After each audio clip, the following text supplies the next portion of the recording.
ଗାଁରେ ଫଟୋ ମମତା ଯୋଜନା କରି ସମଗ୍ର ଦେଶରେ ଆଦର୍ଶ ଗଢ଼ି ଶ୍ରୀକୃଷ୍ଟି ସାଧନାରେ ଜାରି ମା ଛୁଆ ସୁସ୍ଥ ରହିବାକୁ ପରା ମମତା ଯୋଜନା କଲେ। এই যে গীতটি বাজুଛି କ'ଣ ଭାବୁଛନ୍ତି ଏଇଟା ପ୍ରଚାରକାରୀ ବୋଲୁଛି?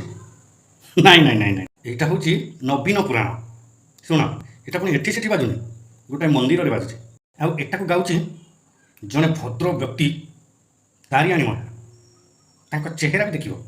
ଆମ ସରକାର ସ୍କୁଲ ଛୁଆର ଆହୁରି କମେଇ ଦେଲେ ଗର୍ଭବତୀ କଲ୍ୟାଣ ପାଇଁ ରହିଛି ଭାଇ ମାତୃ ଗର୍ଭରୁ ଜନ୍ମ ଯାଏ ସକଳ ସୁବିଧା ସେ ପାଉଥାଏ। ଏଇଟା ମନ୍ଦିର ଧର୍ମାନୁଷ୍ଠାନ ନା? ଏଠି ଧର୍ମାନୁଷ୍ଠାନ କେମିତି ତମେ ଗାଉଛ ନବୀନ ବାବୁ? ତମେ ନବୀନ ପଟ୍ଟନାୟକ ପ୍ରଚାରକ? ଏଇ ଯେଉଁ କେତେଟା ଅଛନ୍ତି ପାଗଳ ହେଇଗଲେଣି, ସେମାନେ କ'ଣ କରିବେ ଆଉ କିଛି ଭାବି ପାରୁନାହାନ୍ତି। ସେଇପାଇଁ ଯେତେବେଳେ ଯାହା ଆସୁଛି ଗୋଟେ ଚଲେଇଛନ୍ତି ପାଲା। ଛି ଛି ଛି ଛି ଛି।